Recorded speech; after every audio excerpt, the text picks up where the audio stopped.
Good morning, good evening, good afternoon. As long as it's all good, we'd like to welcome you to The House That Happens, sponsored by Shuey's Bar and Grill, the only place to be in suburban Etobicoke, and a place where we're going to support Anthony Fuhrer for mayor. Hi, my name is Cruz. And I'm Andrew Milani. And we're here for the iconic, insidious, and insane things that bring us continually back to this wonderful, wacky world of sports. How you doing, bro? Not bad. How about yourself? I'm doing pretty good considering that we should be, full disclosure, we are recording after 11 on a Friday night, which is good because I'm done work.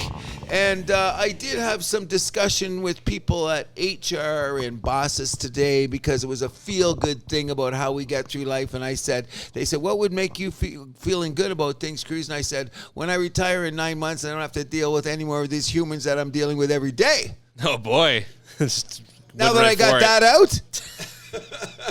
However, I said, well, don't you want to have contact with humans? I said, I got Andrew Milani. Oh, I appreciate it. I said that. I mentioned your name because you're on the podcast, and I think I mentioned my dog, which he sometimes is better than most humans. But let's get away from that because I don't want to just start the show off being the complete hater I am. Well, I mean, we're not going to get the show off to a positive anyway, since we're going to be talking about our Toronto Blue Jays that lost another game, this time to the bottom feeder Oakland A's at home, no less. Oh, okay. So that's just, like I said, to end the week, and I'm trying not to be the hater that I am. And I want to go back to the tape because I'm going to say this already. I think I think that Eric Swanson will be the closer by September, or at least there'll be a modicum of because Romano, and I've got him on my fantasy team, so he probably killed me tonight. How many runs he gave up? A couple? His ERA, one earned run in one inning.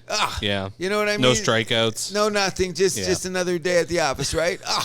You know what? Another L for Romano. Oh, you know what's really keeping us in, though? And we're going to discuss this in a second because it's good, bad, or ugly, because someone came back to me with the expression, and we'll deal with this in a moment. They go, well, if someone had told you back at the beginning of April that they'd be tied with the New York Yankees going into July 1st, wouldn't you be happy with that? No. Thank you very much. I want to be ahead of the Yankees. Thank you. That's what I thought. That's what I mean. And just because they're terrible too doesn't matter.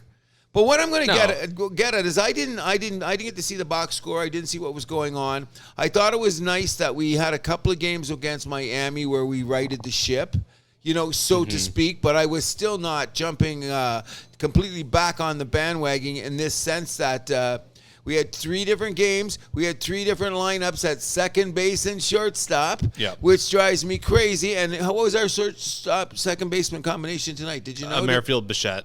Oh, Bichette was back in. Yeah. Yeah, I know he wasn't going to put on. And Merrifield, to his credit, he is starting to look settled in at second base. Okay, great. Then the next game I see him almost miss a ball in left field. The very next night. Because Bijot's at second base. That makes no sense. Because Bichette was there. His dad was a second baseman for 10 minutes, wasn't he? Bijot? Yeah, his dad went that's fine. Good for Dad. Kevin, you should be playing first base or corner outfield. Okay, so this is what I'm not saying. So why didn't they put Bijot in the left field and keep Mario at second base? I don't understand that. That sounds like overthinking it. So now we're getting at this is why the team is driving me nuts. John Schneider and Mattingly. And you're not going to coach this year because it'd be complete failure if and that's like, as I've heard some other talk out there, and there's been other scuttlebutts about, like, could John Schneider lose his job? That'd be insane. Insane, no matter what went on. There was a lot of changes here, and some of those will have to be attributed to Atkins and Shapiro. So you know what I mean? We just can't bail out on Schneider this quickly because he doesn't know what lineup he's going to have 3 nights in a row against a team like Miami, which is a much improved team, by the way. And some of the bats just haven't been there. Springer, his OPS is 723. Vladdy, he finally got a home run at home tonight, which is good. But, I mean, we need to see more. We need to see more. Okay, so let's get back to what I said a long time ago when you tried to tell me about, I'm going to give you some of the Milani mystic myriad of moments that you have given to me about this team that we're going to think about. One of them is the great Brandon Belt acquisition. He's been solid. Okay, how many at-bats has he had? So first of all, he should have more at-bats for the time that he's on there, but he's been very hot and cold. But he hasn't been the left-handed bat that we are. And sometimes, did he play tonight? He did. Was he the DH? Yeah, he was. Okay, so he was in They put him in the 3-hole, which I thought was a weird decision, though. I think they should leave him in the 5-hole. If he's going to play at all, 5 or 6. Yeah, 5 or 6. No more bringing him up, because that's another thing about this ball team is we haven't had a consistent batting lineup lately with the juggling. So you know what I mean? Honestly, I think they should. There should be a juggling of the lineup. I mean, you got to stick to it. To a certain point. I think you should bring Merrifield up. He's been getting a lot of contact. So he should be number 2. I would put him, honestly, I'd think about leading him off. Really? Yeah. Okay, I'd move Springer to the 3-hole. I'd have Bichette hit second, Vladdy hit 4th, yeah. and let him Chapman say where five, Chapman yeah. 5, and then Belt 6. Okay, Yeah. I can handle that, because I'm of the belief the last 3 sticks in this lineup aren't going to hit nothing anyway. Yeah. That's just, I'm sorry. I don't Yeah, I mean to mean, be like, negative, whatever. but what? Varsho's your 7. Well, I mean, even if Kirk's in the lineup, I'd even consider putting him number 8. Okay, so now we got Varsho, another one of those great acquisitions who was supposed to be that power bat that I'm loving. That I wanted. Yeah, that's, that to the porch from the left side. He looked like he had the swing. His defense is, I would say, a modicum better than Lourdes Gurriel, who I'm going to bring up in this sense. Probably, Varsho probably got to a few more balls than Gurriel. Okay. He's an average, if not slightly above average. Okay, fielder. now that we've seen him, he was advertised for more D than I thought. Oh, for sure. But then again, we both said, and if you go back to the earlier shows earlier in the season, about Varsho having that punch bat, that he had the potential to hit 30 home runs at playing in the Dome this year, and now they're saying he still has a shot at it because he's 14, 12? 12, but I mean, he's on pace for 25. Okay, so we expected 25 at least after he hit 24 in that barn out in Arizona, right? Yeah. So I'm figuring bringing him inside in the Dome, he should have got that. So there's another negative, because I just want to keep pointing out incessantly that we tried to find a way to forgive Atkins and Shapiro for making that horrible trade. Now that we're seeing that Arizona's in first place, which we've been talking about all, they're still in first place and they're hanging on. You know what I mean? Still in first place. Yeah, that's right. Even though in their division, it's starting to look pretty good. I mean, aside from the Rockies, but San Francisco's really come on. The Dodgers are the Dodgers. Oh. And I mean, the Padres are one of those teams that, I mean, while they haven't been off to a great start, they could certainly turn it on at any minute. Okay. They had a big win last night, too, I believe, right? Okay, yes. Okay, so just give me a second here, because before we're going to wait, because we're not going to spend about a million years on baseball, but I just want to point this out right now.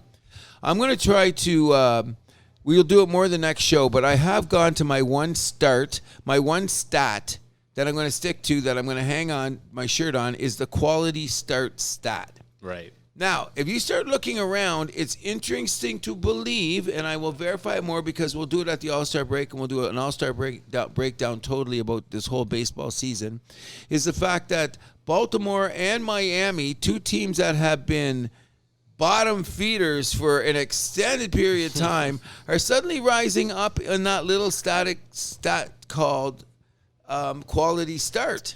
Yeah, even though Miami, their Cy Young winner from last year, isn't having the greatest season. No, but he's battling every day. Yeah. And he's leading the pack, a bunch of young guys who are all throwing their asses off. So their quality start numbers compared to last year are going up. Right. Now, we can't be talking about small sample size now, because as you can see, we're halfway through the we're season. just basically halfway through the season. So my point is this. I think the New York Yankees are in huge, huge trouble when it comes to making the playoffs, because I think their pitching's worse than ours. Judge has had this little nagging injury. Stanton's been out. Torres has had time on the DL. What's his name at first base? Rizzo. So they've had a rotating bunch of guys that have injury issues, and a pitching staff that's not looking as good as either Tampa's, ours, and suddenly the Baltimore Oriole pitching staff. Yeah, and that was the big question mark about that team coming into the season. Even when you're looking at it right now, so to speak, before, we don't want to hang out too long on any particular team for too long. However, it should be noted that they've been close to that. What do you call it? That sacred. How many times you can go around the rotation with 5 guys before you have to alter it? And the Blue Jays have been good as anybody until this injury, until Manoah went down. Okay, but the once again, I have to say the anomaly in all this is, and I don't understand, is Tampa, because they still have a bag of guys doing all kinds of stuff. So their team ERA, look, those numbers are great, but when you look at my famous quality start number, it pales because they don't have guys that go out and do quality starts. They're going to pitch 3 innings and go. Yeah, they have 3 solid starters that they've been rolling with all season. Yeah, 3 started and 3 guys they seem to be around like one guy. You know what I mean? It's Monday, Milani starts. Tuesday, Cruz starts. That kind of deal. But again, when you look at their record, you got to give them huge credit. But what I'm saying is, what bodes well for Baltimore is Baltimore's rotation seems to be a little bit tighter. And after that insane start by Tampa, look what we got here. We've got a team that's only 2 games in the loss column. Right? Yep. Now, I don't know how Tampa Bay played that many more games than Baltimore. Baltimore had a couple rainouts, I know, earlier, right? But I mean... Yeah, that'll do it. What's that? That'll do it. It'd have to be because, look at... They've only, and number one, my old school, now that we're at the All-Star break, after this, I don't look at wins. I look at the loss column. Yeah. Where we are in the loss column. Baltimore is only 2 losses back. Now, I don't think they're going to get all 8 of those wins. No. Like, okay, 8, say, but if they get 6 of those wins, they're still only going to be 4 games back. You know what I mean? When that evens out. And I'm saying the way that they're pitching going down the stretch, I would rather have that solid 4 or 5 guys going consistently than this silly bullpen because, the guys' arms get tired, they overthrow and all that. I don't know. You know what I'm saying? You say, sure, but Tampa's already halfway to 100 wins. Well, past that. Past that, but that's what I'm saying. Baltimore hasn't played as many games. That's weird. No, but their winning percentage is... 50 points back? Yeah, well, so to speak. I'm just saying that the opportunity for Baltimore to catch, which I never liked Baltimore, is that their chances of if someone's going to catch Tampa Bay would be them, but I don't think that's going to happen. I don't think nobody's going to catch them, but I think that Baltimore is securely in the position to say that they're going to have the number 1 wild card. Well, we'll talk about that at the All-Star break. You know what I mean? They'll for sure have home field advantage in the wild card round. But go ahead. I just want to pose one question about the Blue Jays. So last year, the big theme was, especially through the first half, is because it was a lot like it was this year, where a lot of their batters were very cold the first half of the season. And what you kept saying was, we'll have our guys, once they hit their averages, we'll be okay. Yes, and I still believe that. So you know exactly where I'm going with this. So if those guys do wake up, if Springer, Guerrero, Varsho, if those bats finally come alive, which we know they can. Here is the other. We know how the dome is like in the summer, and this is right around the corner. Okay, so now what I'm saying is that if I remember now, the bats were hot going into the All-Star break. It was April and May we were horrendous. Beginning of June. But by the time June went out, that's when we started picking up. And when did we fire Montoya? It was around All-Star break. Yeah, just around now. And then things started picking up with the bats. So I'm saying that sometimes people have a fallback season. So I'm saying when I look at some of the candidates on this team, did Kirk hit over his head last year? Have the nagging... That's the one that really worries me. Okay, so I don't think that Kirk's going to be hitting any... I don't think that he will not hit the numbers that he hit last year. That's my belief. I'm thinking Springer, not going to. He's got too many nagging injuries. Maybe the mileage is piling up. That's a rough playing guy. How old is he now, 33? They're about. But I mean, the fielding is still there, so why can't the bat... Well, I hope it's staying there, but I'm saying that he's going to have, decent numbers, but he's going to have a little bit lower than his average numbers. Vladdy is no way going to come close to anywhere his home run hitting prowess that he's supposed to have, or maybe he's supposed to hit 30 home runs. The guy, is he going to hit 30? Yes, he's going to hit 30. He's only at 10 right now, though. Going to hit 30. Okay, that's what I'm saying. So is he going to get 30? So how is he going to get back to his average? Is he going to hit 100 RBIs? He only got 99 last year. So what is his average going to be? Is our power hitter suddenly Bichette, who's not a power hitter, but Bichette's still going to give us 24 and a hun, and with all those hits and that high batting average and run scoring? Possibly, Bichette could potentially have a 30 home run season. He could. I doubt it. I think because he's on pace. Okay, close. But here's one of the anomalies but here's one of the facts when we were talking about what is your season average. Well, what did I say about Chapman? Chapman's having the greatest May of his life. There's no way. Talk to me in September. Those numbers will not be there. He's not that type of a hitter. Well, we knew that he'd come down. But he's come out dramatically. He's fallen to some of his season and just below season averages, which means he's been terrible. for the last 10 games or so which he has been. Because of those how high he hit in those other games. So I'm hearing he's a guy that's going to be on average about the season, okay? Now, with the rest of the lineup, Kiermaier can't hit. Great glove. Start rotating those guys till someone get hot. That means Biggio's there. Merrifield's got to be in the lineup every day because he's hitting a solid. Well, Kiermaier's got to be in the out there every day too because of center field. Then he hits ninth. Okay. But so we were saying, well, his average is he's like 300. I said it's going to keep tumbling. What's he down to now? 275. Okay, now what was that? 10 days ago he was 300. He's 275. What's he going to be in 10 days? 250. Okay, so what is he going to be down there? So, okay, I'll leave him in there, but that means he's got to have that many weak at-bats to drop him down. So I'm going to go with this school, and I'm going to be brave.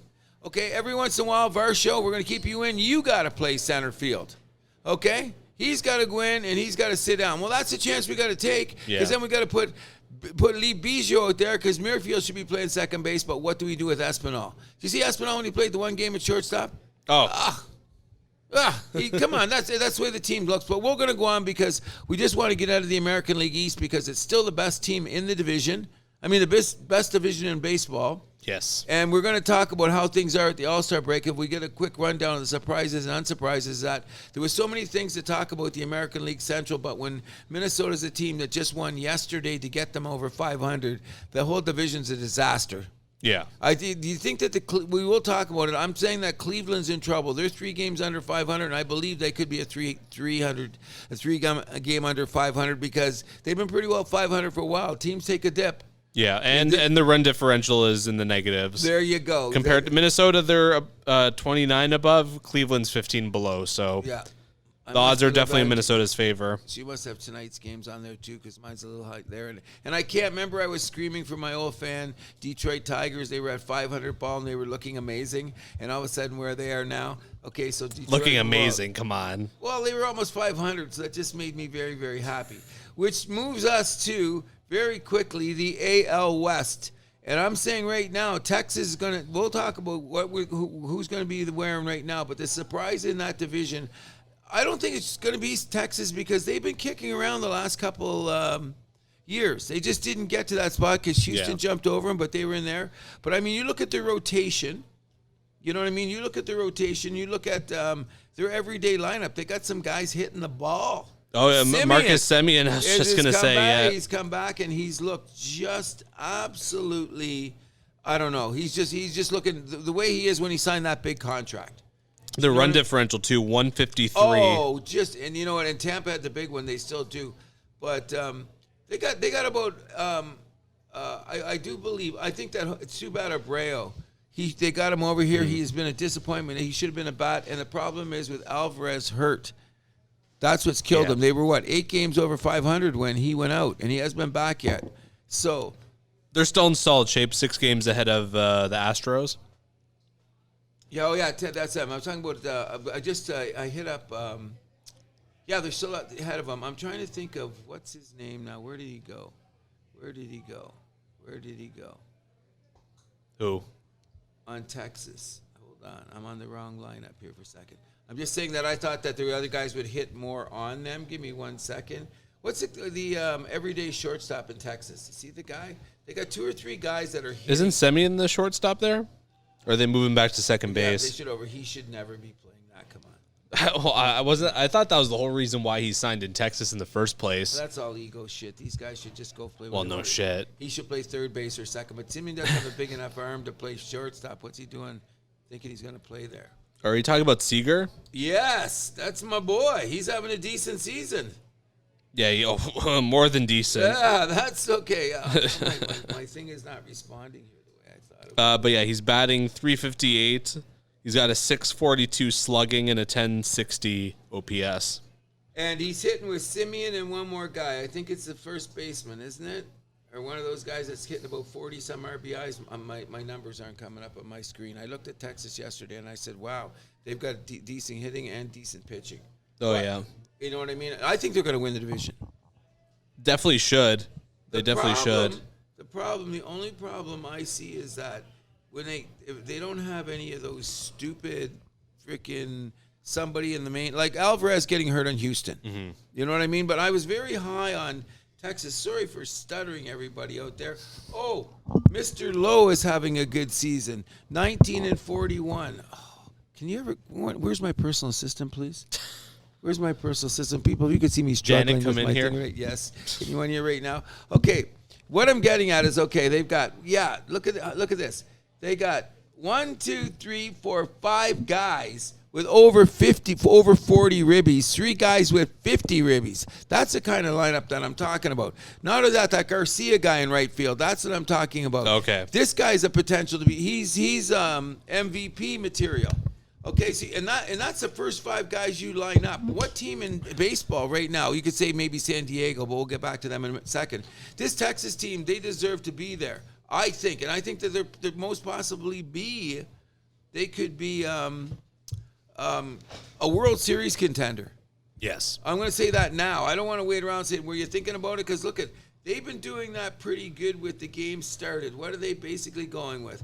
They've got 6 guys, but what's his name got injured? Remember Dunning, and now that he's back, the other kid pitched. But they've been going with their same guys. Evaldi, Perez, and Gray. They're the 3 main guys. I don't know this Henny guy. Even though he's pitched 72 innings, I haven't paid attention to much. It's all fantasy, the reason I know these guys, because of course. Look at the number, and I was looking at the Texas numbers. But if you look at the top of the rotation, and here's another thing that I'm huge on. Okay, look at 99 innings pitched already from a starter. 84 innings pitched from Perez. 76 from Gray, and this Haney guy, he's pitched 72. And the other guy that's the 5th starter, he's already got 64, but he was out. He was injured. You know what I mean? The other guy got injured, came in, and the other guy came over.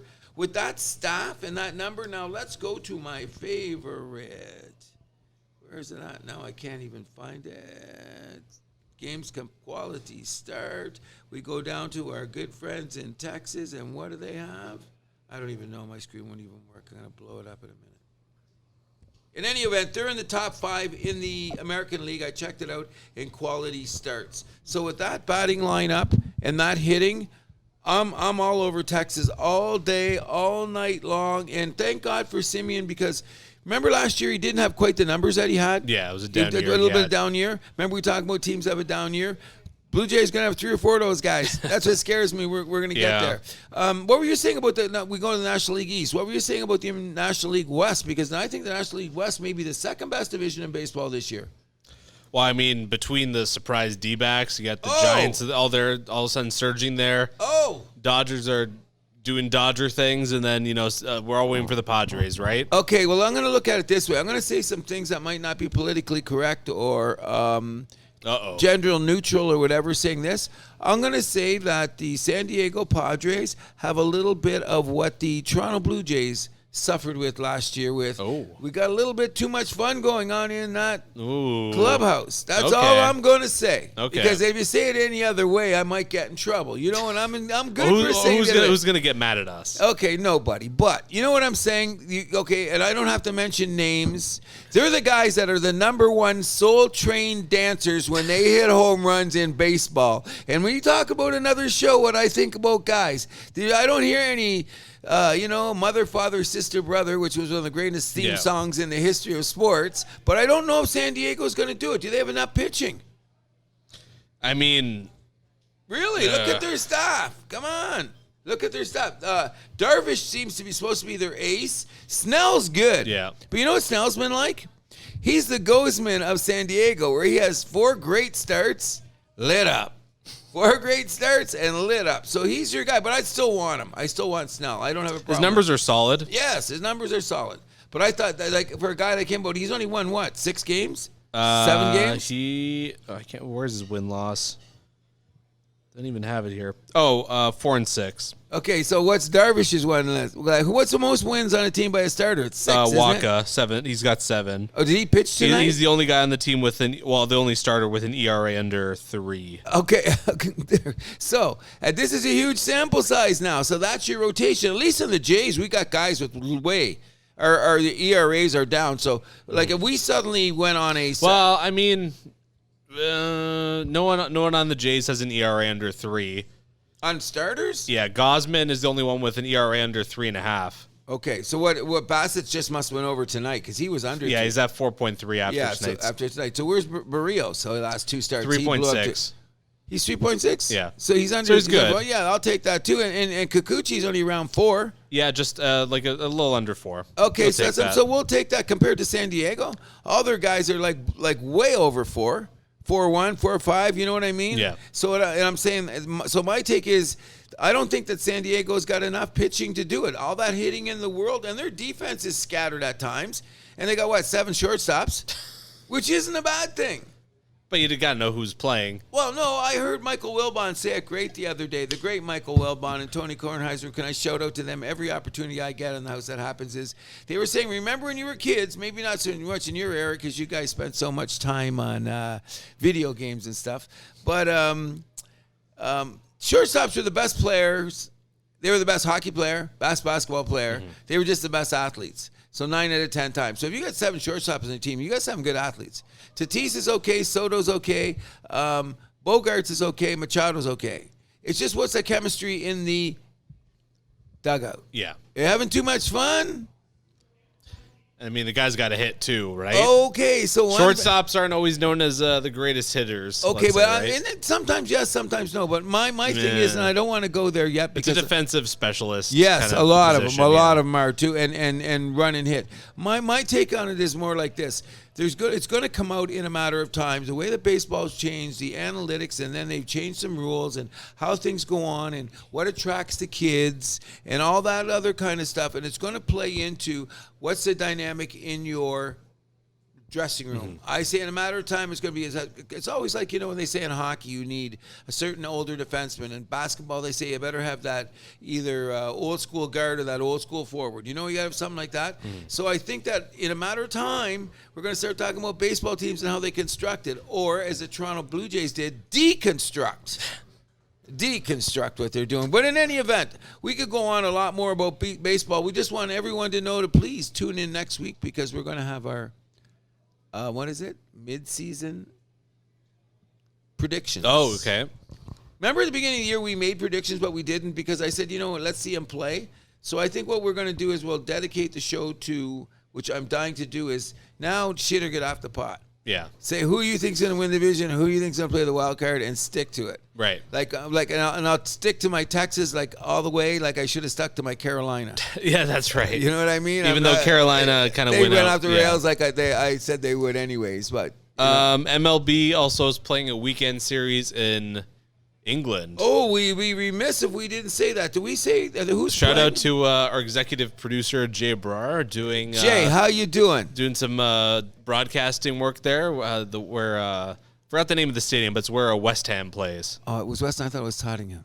No, West Ham. West Ham. Yeah. In any event, thanks for the great pictures, buddy. It looks really weird. Now I'm going to say something about this. It looks great though for a soccer field. I say that the scoring is going to be a little less. You know why? Because look at the first base and third base lines. When they pop up, you know how they get into the crowd really quick? Look at the space on the side. Yeah. You heard it here for Cruz first. So the games might be a little bit more scoring because some of those foul balls, they gonna be out. Bet the over. Cruz says bet the over. Bet the no under on the. I thought you said okay. Never mind. You know what I mean? But look, did you notice that? Next time you look at the picture, it's like Oakland. You know how Oakland always say they got that wider infield, so there's a longer to run to get to the field. Yeah, so the foul area is bigger. The foul area is bigger. It appears to me maybe it was just the angle of shot. But Jay, if you're listening. And we're going to text you about this so we'll know, because I'm curious when I seen the angle, the first thing I thought of, hey, that's a long way to fans, isn't it? In any event, so it's the first time MLB's been in England since 2019. It was the Red Sox and I can't remember who Yankees. they played. It was Red Sox, Yankees? Yeah, big Yankees. Yeah, and then they're going back next year. It's going to be Mets, Phillies, I believe. Is it the reason that they're doing it is because there's some pandemic issues? Because didn't they want to do this yearly? That's probably why they haven't been back since then. Do you think they'll ever play in Germany? Eventually. Really? Yeah, I think it's going to happen. I'm not going to put a date on it, but they will. Play baseball in Sweden? That's a lot less likely. Okay, so that's what I'm saying. So what Sweden, do you do? Germany's a little different, though. Okay, so let's end our baseball note on this. You know what I really starting to get tired of? All the watering it down to get to all kinds of places and nobody's going to care. How's this watering it down? Okay, because you're reaching to get fans to go over there. What teams are over there again now? Which two are playing? It's, the Cubs and Cardinals. What's that? Cubs and Cardinals. Okay. All right. Okay. Which is a good traditional Division teams to play. rivals, yeah. Okay, but you know what? That's a division rival games that the fans don't get to see at home. How's that watering it down, though? Okay, so what I'm doing is the interest in the game. Maybe watering down is the wrong expression. What I'm saying is that, first of all, they're having less division games, for starters. Yeah. Okay, there's more interleague games than before. Mm-hmm. And what I used to do is that it takes away from the emphasis of the division, which I think should be. I love the hardcore division. You know what I mean? So I what don't see how happens- that. How's Okay, that so take away from? wait. Okay. So wait. So now I got 2 Yankees games. They have a series of Yankees in Toronto series, and they designate Toronto as the home team. That's 3 less games. I'm going to see the Yankees in my thing, and they're going to have a bunch of people over there. Half its room's going to be painted. Is the payoff worth it to piss off the few fans that you have over here anyway? Who's getting pissed off though? I just think it's, you know what, football I understand. Because they got football games in Germany, they're going to have football games they're trying to have them in Tokyo, for damn it. Yeah. Which would make more sense if it wasn't logistically, which we spoke of offline. I think they would have more games going over there. I think it'll happen soon. Really? Especially with the popularity of Ohtani. I'm just old and gnarly and get off my lawn. So you know what I'm saying? In any event, we will be back. And so I'm going to be calling out Mr. Milani on his pick, so he better be prepared because I'm already blab about that, if you know what I mean. But we're going to get a little closer to home for a moment here because I believe this is one of your favorite times of the year when it comes to the interpolitical lineup, where the team's going to go next year kind of look with our draft and free agency. Oh, sure, yeah, a lot of fun coming up. I'm expecting at least a couple like semi-big trades to happen this weekend. Project something. Just off the top of your head, what would you think? Oh boy, I mean, there's a lot of chatter about some guys on Canadian teams. I mean, I know Winnipeg's looking to get Blake Wheeler out. I think that's going to come down to a buyout, though. I think no, because no one's going to. I've been researching since you talked to me. First of all, his production has gone down dramatically. Yeah, that cap hit, even if Winnipeg eats half of it. That's still like a $5 million cap hit or $4.5 million cap hit. You know what meanwhile, I mean? I think teams are just going to weight him down for free agency and get him at like 3, you know? They might get him for less. Exactly. You know what I mean? Exactly. So, like, in a position, and then no disrespect to Blake Wheeler. Yeah.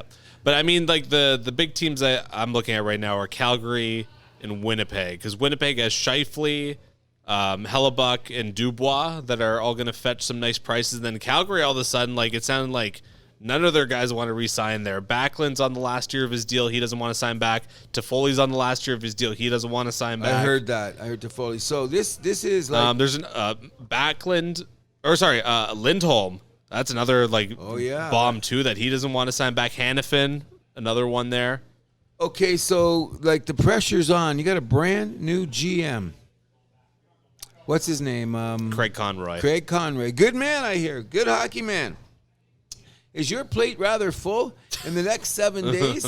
You know what I mean? No kidding. And I heard Calgary has an extra draft choice in the first 2 rounds, don't they? Or they gave that pick away? They just have their own picks in the first 2 rounds. They do have their own 2 picks in the first round. Well, you know what? I think they should be starting to talk about the balance of. They gave away Kachuk, and they got Buddy. What's his name? Huberdeau and Mackenzie Weegar. Okay, so and Weegar turned out to be good. I think Weegar's going to be a serviceable player. I think Huberdeau's going to bounce back as well. You think so? Yeah. Well, you got to remember this. Here's sometimes about hockey players and about personalities in general. Some people sit in some towns better than others. Well, I mean, don't you also think it was an issue with the coach that they just fired? You keep coming up on that, so guess what? I'm going to give you the benefit of the doubt and say, okay, next year if he has his bounce-back season and he scores 90 points, he scores 90, not 80, he scores 90 points, then we'll talk about it. If Calgary suddenly, because that means that the roster as constructed with the people they signed with the right additives could perhaps maybe, because they weren't that far out of the playoffs. No, they lost. They lost a lot of games in overtime. Yeah, and a lot of close games because of arguably coach stubbornness. But okay, well, you're going to go that. I'm glad that you're just a suitor promoter on the house that happens. Sutter. And anyways, just to get at it now, like I'm one too.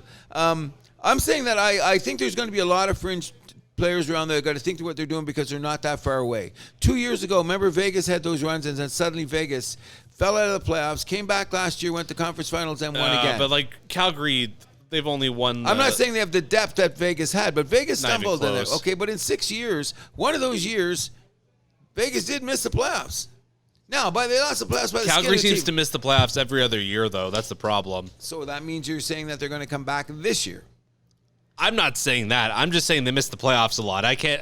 I won't even compare them to Vegas. That doesn't make any sense. Well, no, I'm looking at Calgary's it this way. nowhere near close. I'm looking at it this way, and I'm gonna use this Vegas thing as much as I possibly can because it's really got up my crow that this team in 6 years won a Stanley Cup.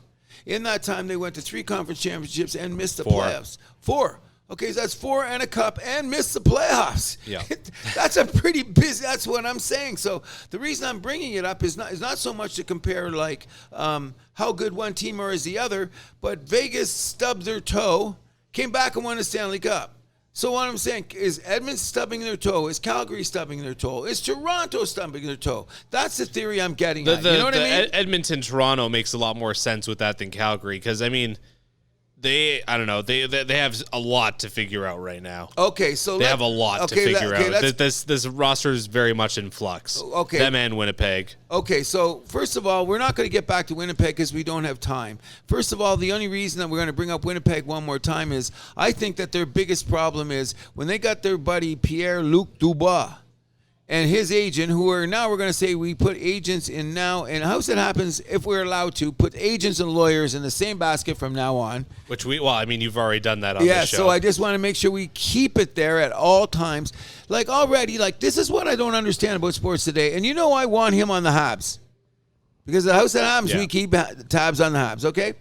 But this guy's demanding. He's telling Winnipeg, you got to sign and trade me. You know what I'm telling you? I'm with you now. Just let this guy's contract run out and take that, buddy. You know what I mean? Like, you're acting like you're bigger than the game. As much as I want the guy, but your first demand is, now wait a second here, too. Last time I checked, he only scored 63 points last year. Okay. In 73 games. Yeah. You should be at least a point-a-game guy on the team at that money. And when you get on the ice, I should notice you all the time. Oh, wait, he's had some personal issues. Oh, wait a second. When he leaves Winnipeg, how many teams is he going to be on now? It's going to be his 3rd team. And how old is the guy? Yeah. Oh, boy. What, 25? Nah, he's not that old, is he? If he's not old. Anyways, what I'm saying is that I was such a big fan of this guy forever, and now that I'm putting the pieces together, I'm going to wait him out, come to Montreal. I'll pick you up at the airport for $7 million a year. I don't think Montreal's getting him. I don't think so either. Because it sounds like they're not willing to meet Winnipeg's price. Well, the first thing the kid's saying is he wants a sign and trade. It's not even about the money. It's just about the assets that Winnipeg wants. It sounds like Montreal is not willing to give them. Well, no, we're not going to, because we're not even going to talk about Montreal, even though we keep tabs on the Habs. We're not going to talk about free agents or any of that. We'll talk about the draft when the time comes, because I don't think Montreal should. But I mean, there's going to be a lot of movement at the draft. Right? Okay, yeah. Well, we're going to have to wait and see. Sorry.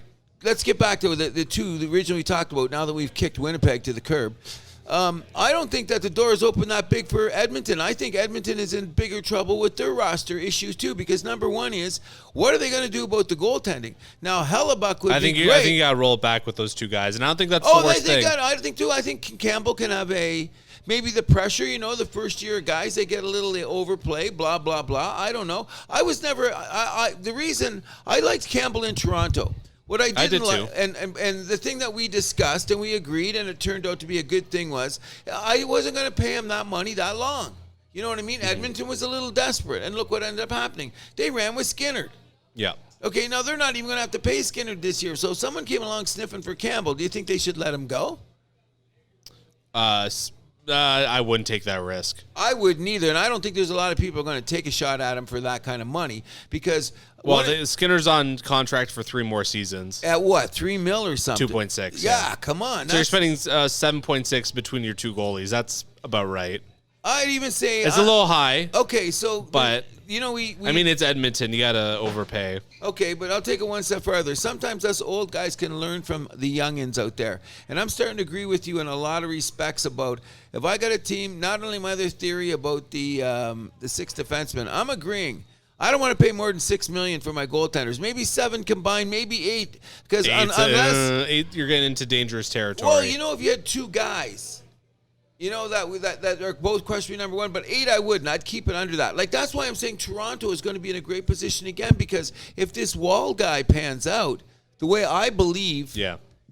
Oh, and we're paying him peanuts this year too. Okay, so look at it this way. You've been watching a lot of hockey when you're a kid. Honestly, when you see this Wall kid playing, what do you think? I mean, I think he's pretty good. I mean, there's obviously some room to grow for him. But he hasn't played enough time in the NHL either. So let's give him some more NHL games and see what happens. I've said this before. The thing I like about him was every year his numbers have gotten better, whether it be year to year in college or year to year in the AHL. Okay, there's been noticeable improvement. Okay, and step it up one further. He's getting to around the 24, 25-year-old, where they say a lot of goalies sometimes take a little longer to learn the games, the angles, the nuances, blah, blah, blah, blah, blah. I remember old goalie Kiprasov in, not Kipper, is that his name? Kipper, the guy that played, the Finnish guy that played in Calgary. Yeah, the guy from San Jose. Yeah, it took him a while for him to freaking 24, 25 to get going. Bobrovsky. Another guy was just in. It took him through 23, 24, 25 before he showed up. Well, Dwayne Rollison, same thing. Oh, yeah, that's what I'm saying. Well, then you look at a guy like Tim Thomas who didn't get there until like his early 30s. Anyways, my point being is that's what I'm saying. If you're going to talk about someone that stubbed their toes and go forward quicker, I'm not saying it's going to be Edmonton unless those two goaltenders are going to go up because there's too much money tied up. So what are they going to get to add to their team? I mean, I think they might be losing a couple guys. I don't think they're going to lose anyone that really that of could consequence. Replace, yes. No, but I think they're going to buy out Kyler Yamamoto, but because he's an RFA, the buyout's going to be extremely cheap. Like we're talking like a $500,000 for like the next 2 years. Which is he really? Is he anything that you got to worry about? No, but was he a top 9 forward? Yeah, like he's a third line forward in disguise as a second line winger. We've talked about this. Yes. Okay. So you think they're gonna let him go? I think he's too small. Let him. Yeah. They need something bigger. They're not going to find a trade partner for him at 3.1. Oh, no. So let him go. So my take on it is this. If I was Edmonton, I would go one step further is this. Whatever resources you have, go get one more defenseman. One more defenseman and one more forward. I think that's going to... I think their priority should be a forward over defenseman. They got enough scoring. They got guys that can score. I mean, come on. You got Connor McDavid, man. Yeah. Come on. You need a second line. You need a second line. Okay, I agree. And I think Nugent Hopkins plays on the second line last time I checked. Okay, but again, you got to give him guys that he can succeed with. Okay, well... Kyler Yamamoto wasn't it. Oh, no. And I think they go up there. But what about a couple of those guys on the third line? A couple of those guys that were younger. They're great on the third line. That's my point. You need them on the third. But is anybody going to move up? Is it like there's always that guy that's moved forward? Nah, I can't see it with these guys. Like Clem Costin, Warren Fogle. These are good players, but they're good third line players. They're still young though. Doesn't anybody take the Warren Fogel's 27. He is what he is. See, that's Clem okay. Costin, he's 24.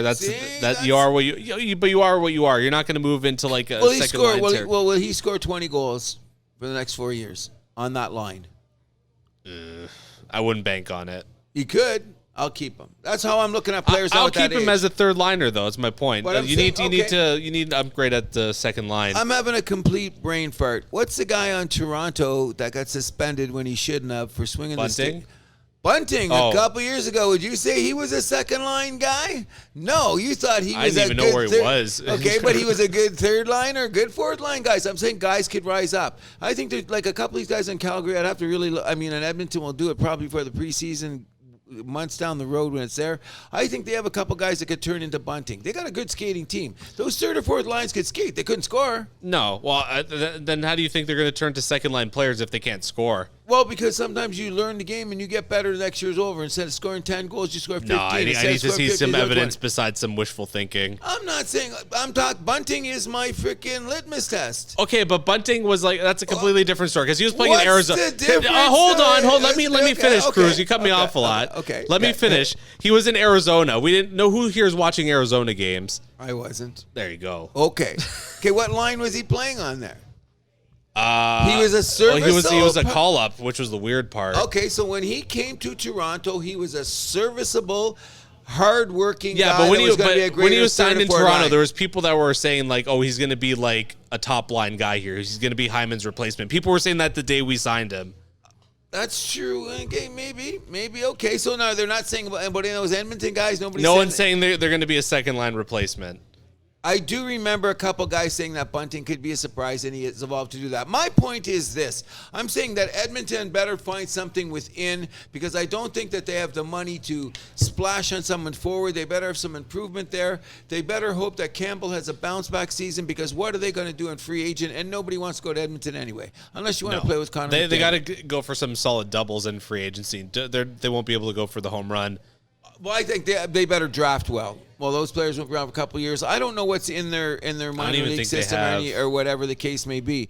I'm just saying that as they are situated right now, I'd say their number one priority would be a defenseman, another big ass horse defenseman. I would. I would. They need an upgrade over CC. Yes, and if I had the money came down to that forward guy or the defenseman, I would gamble on the defense over that. As for the other Canadian teams, it's going to be interesting, because I think we should do a shout out to the new owner of the Ottawa Senators and what free agent things they're going to do. His name is Frank whatever. Michael Andlauer. Oh, yeah, Michael Andlauer, whatever. Yeah, owner of the Hamilton Bulldogs of the OHL. I think that you made a interesting point about this, because this guy is a serious hockey man. I mean, supposedly. I mean, he was a 10% shareholder of Montreal. Montreal, yeah. So he must have been in the room, 10% around. He heard what they were doing. I don't think he had much in the decision-making process at 10%. No, because I don't think the Melanick daughters are going to get in the room for any decision at 10%. No, it's just getting your foot in the door. Exactly. Which means but he's also owning the Hamilton team, which is a hockey operation, so to speak, even though it's in the O, and that's big hockey still.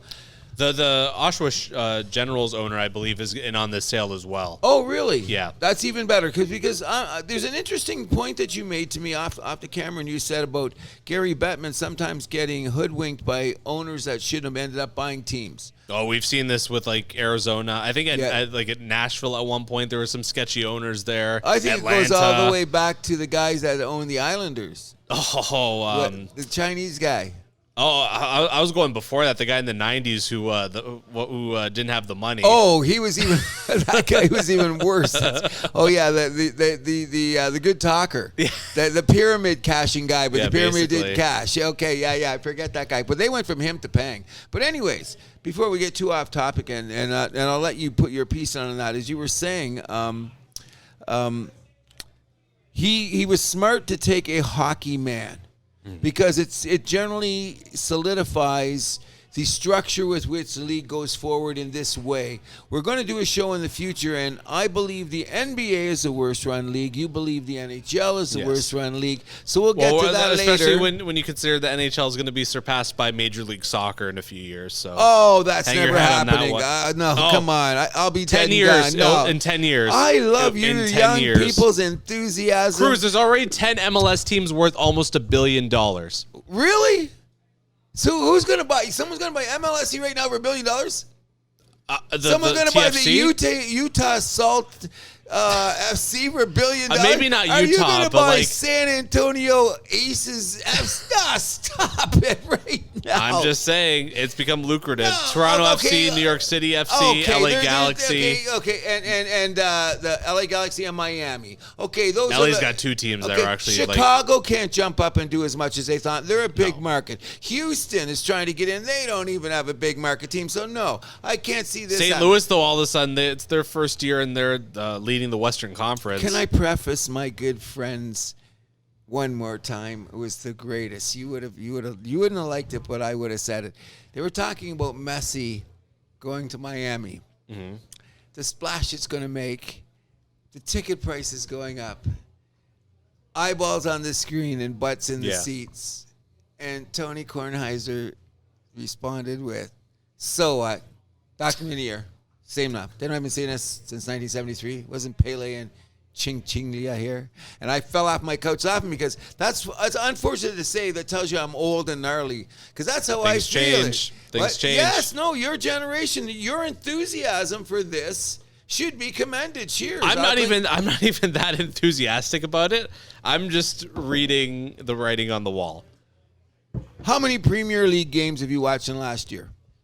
Not many, because they took it off DAZN. You got to get that Fubo TV. I'm not subscribed to that. I forgot. They keep. I just watch whatever shows up on cable. Okay. Which is like not that much anymore. Okay, so you do. Okay, so I probably watched no games in the last year. Okay, so but I'm not the demographic you're looking for either. Yeah. Okay, when we're discussing this matter. So anyways, we're getting off topic here. We think it is a very good move that this guy, because I thought it was really cool when you heard Snoop Dogg come on First Take and his enthusiasm for hockey. Charles Barkley coming on and saying he's hoping that owners like that get their way in, because you see Barkley, he should be a promo guy for freaking the NHL. Oh, he's a hype game. man, yeah. Oh, huge. He was at at least all the Florida games. He was at least a half a dozen Florida games that he was at. He's from Arizona. Yeah. But he was he's a Tampa guy, like a Tampa fan. I know that. Yeah, because he golfs with John Cooper now and again, because you know that. But I'm saying, this is Charles Barkley, arguably, he is one of the 75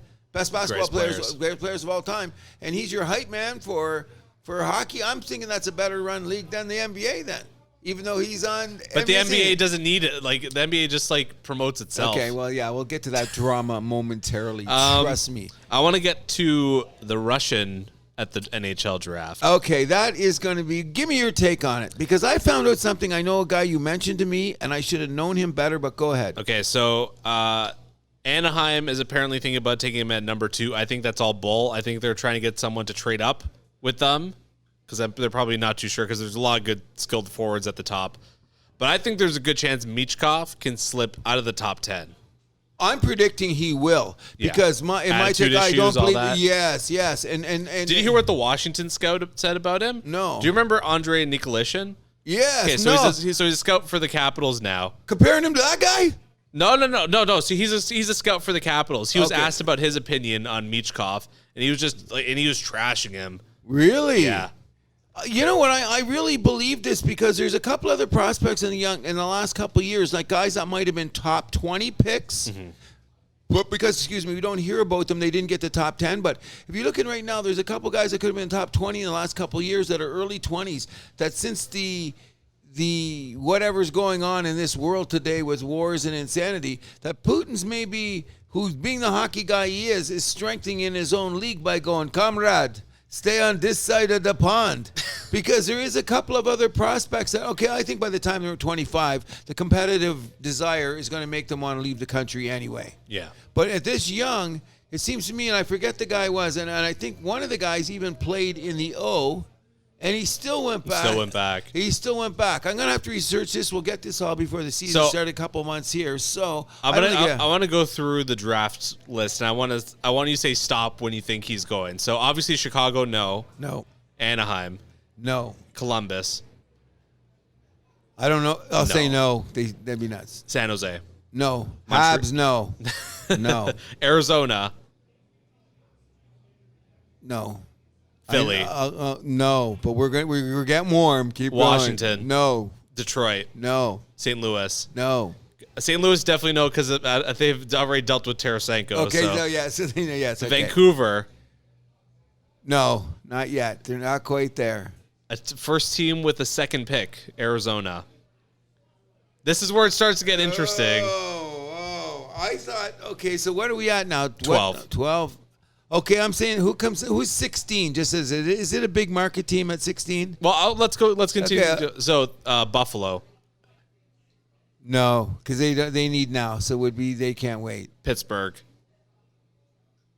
Oh, that's an interesting one, because you could. That's my first pause, and that's Dubas, and he's the number guy. Let him develop. We're putting him back here. We're going nowhere now. He has taken a Russian in the first round.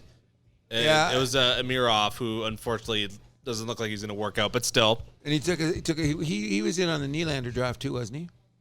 No, it was before him. He wasn't in on Nylander. Okay, but anyways, I'm saying that Pittsburgh is interesting, because guess what? They got to ride the storm out with these guys who are still 2 or 3 years in the making to get a run, and then it's going to be the end of their era. And what do? Oh, we got this draft pick, and he's ready to come over. So I'm saying that Pittsburgh, I think that's don't they have a new owner too, or just a new? Well, Fenway Sports owns them. They've owned them for like a year or two now. It's Yeah. recent. It's a recent one. Okay, and they've had to kiss ass to the old school players who still just won them couple Stanley Cups a few years ago, and they did the 2. Like Sid's got 3. People forget Sid's got 3. Okay, which puts them on some kind of whatever. But I'm thinking Pittsburgh. Yeah, Pittsburgh. But who's after Pittsburgh? Nashville. They're not going to take him. No. Calgary. I don't think they're going to take him. Detroit's got their second pick. Detroit would go. Detroit with their would second definitely- pick, that can make sense. Yes. Winnipeg, Yes. no. And then 19, Chicago with 100% their second would take it. Chicago. I say any of the original 6 teams that are that down. I think Boston would grab them. Boston doesn't pick until like the Wait. third round or something. Oh, though, really? So they're But, not going to sniff him. Oh, okay. So, but Because someone that's Toronto got has their Boston's pick. first pick. Why wouldn't Toronto think about it? I don't think he's going to get to Toronto at 28. Oh no. He'll be gone. He'll be gone by 20. Yeah, Seattle picks 20.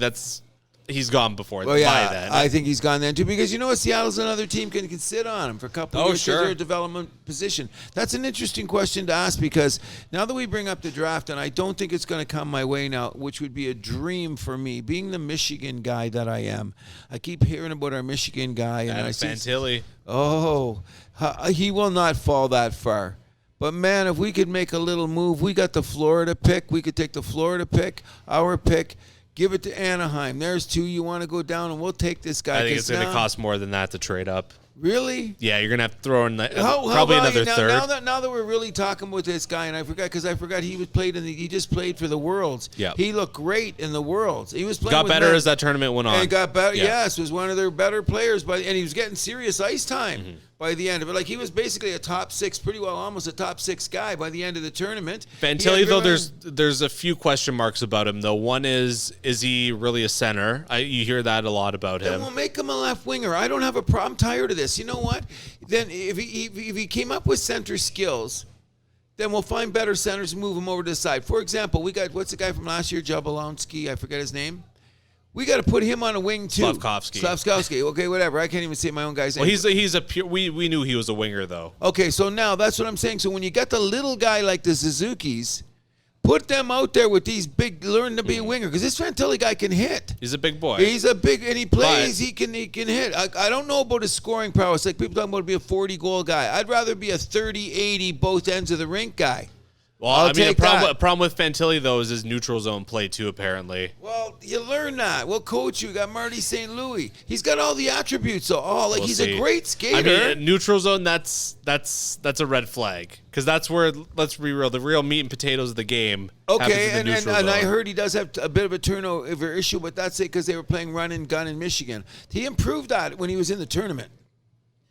We'll He see. improved that tournament. But in any event, the draft's a week away. We will be discussing that, who does what, where, and why. Is there any other thing that you thought you should be bringing up about that? The Matthews contract. I'm willing to bet this gets signed by July 1st.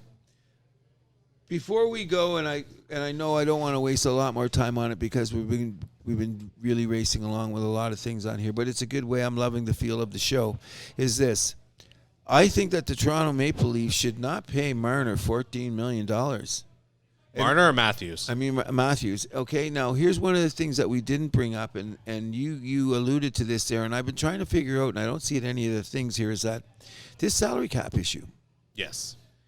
Like, what are we, like, no matter what happens, it's not going to be, they're going to settle, the salary cap is settled for the 23-24 season. Yeah, it's going up $1 million. Okay.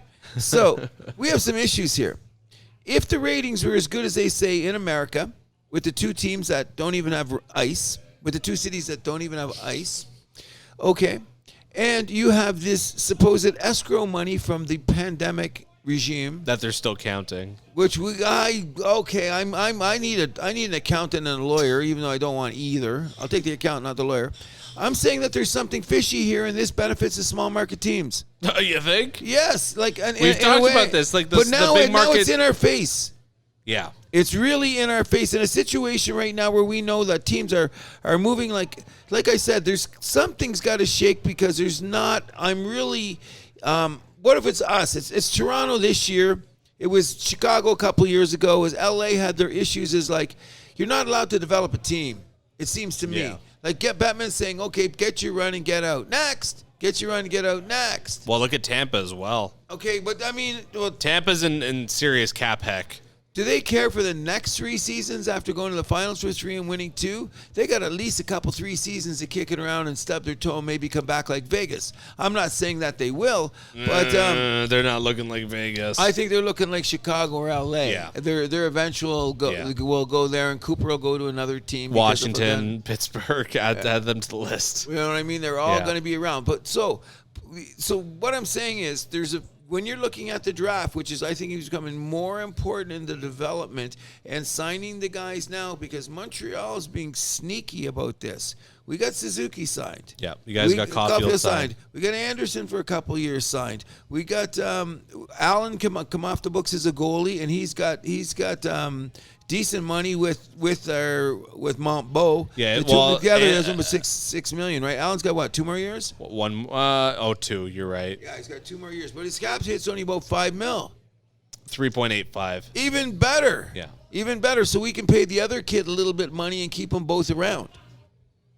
Yeah, because if Montalbo is as good as you're hyping him up to be, he's going to be outstanding, outrageous, catalysmic. He's going to be making more than $1 million than he's making this year. Okay, so we're good with that. So with the two of the goalies together is going to the Andrew Milani salary cap. What do we pay goalies? Try to keep it under 6. We're good. Yep. Which gives us to give a little money to feed a guy and pay him more ahead of time, which maybe he's going to work. You know what I'm saying? Yeah. Like pay a couple of these guys ahead of time. I don't know who yet, but we are building big defensemen too. So in my opinion, keeping tabs on the Habs is I don't really want to reach out in free agent. I hope we don't make any big. Oh, it's a garbage free agent class anyway. Exactly. Dmitry Orlov's going to be a rich man, which tells you all you need to know. In any event, I just hope that they stay in line with the structure that we've been talking about. So in a couple years, and even next year when the cap goes up, some of the contracts become more attractive. Mm-hmm. So therefore, you've built a base that can last longer. You know where I'm getting at with this? That's what I'm trying to say. I think that teams are going to, because Vegas is still built in such a way that they're good for a few more years. With the age of the players and stuff like that, they're built like very linear, so to speak.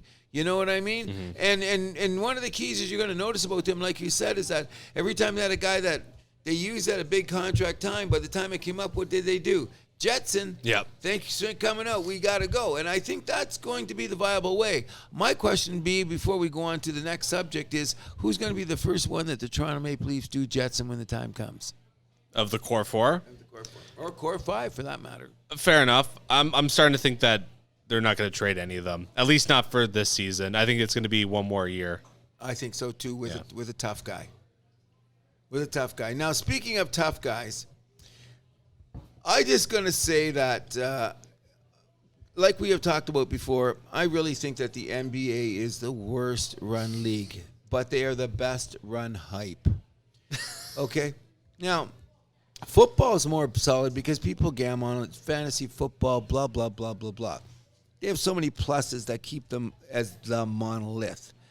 But I'm thinking that at times the NBA has seriously turned into this soap opera extravaganza over stuff that doesn't really seem basketball related, but is. And then it affects like why we all run to the team, like who's going where, who's going what, because the insanity that just happened this week in the NBA, some of it doesn't even really make any sense if you think about it. Such as? Chris Paul in Golden State. Well, there's a reason for that. His contract is only partially guaranteed this year. Agreed. Mind you, I'm assuming that the money is incentive based. A lot of it. Yeah, I mean, so basically, who's to say he won't hit? Who's to say he won't hit those milestones? I hope he does. I mean, I hope so too. I'm a Chris Paul guy. I was never a Chris Paul guy. I've learned to respect him in his later life. As a matter of fact, I used to bash him as much as I could. And every time he lost those big games, I'd go, see? I was one of those guys. So is he going to be starting on the bench? No, I don't even think he's going to make it there. I think he's going to cap out somewhere by July 1st. He's got about 7 days to go. He's got a family in L.A. He really wanted to play for the Clippers, or he wanted to play for the Lakers. Now, what's going to happen is Chris Paul's got more money than money. So it's not going to be an issue to keep his family in L.A. Mm-hmm. He could go play for the Clippers for one of those veteran salaries, or he could end up with his buddy LeBron at the Lakers. We've been talking about that for a few years. Okay, so here's what I'm saying. The Golden State Warriors I've come completely lost in these schmucks for this one reason here. I don't know why they don't like Jordan Poole in Golden State. Okay? I don't know why. They won a championship with the kid. He gets punched in the face by a schmuck 4 inches bigger and 100 pounds heavier, and they ship the kid out of town because he has an attitude. I'd have an attitude too, man. I don't play with that motherfucker. Come on. And so what are they going to say? Mike Dunleavy, who I've known since he played for freaking Duke in college, he's a new GM of Golden State. He's unequivocally, we bring him back Draymond. So what do? Reward guys that punch guys in the face? I'm not big on that. I was never the biggest Draymond Green fan. I respect him. He's got a good podcast, blah, blah, blah, blah, blah. But you're going to punch a guy in the face and you're all older? You know what? If Golden, and no disrespect to Steph Curry as I say this, who I also believe rec basketball, as you well know. I hope Golden State fall down. Right? Indirectly. But anyways, I hope Golden State falls down because that's just another 3-ring circus they've created with all of this drama. Well, I mean, if they're just going to keep the same core around minus Jordan Poole, I mean, there's no way you can think that they can improve.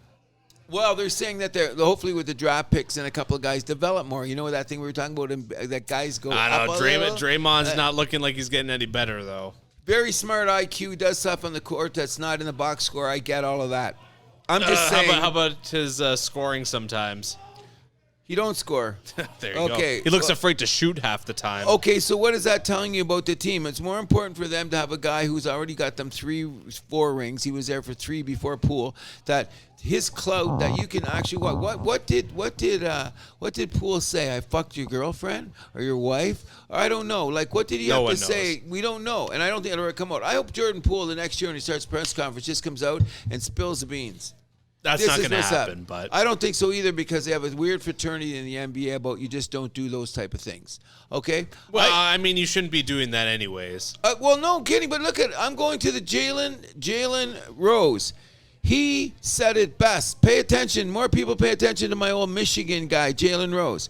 When this happened, he said these two guys cannot coexist. This is absolutely insane to think that you went to war with a guy and won the battle.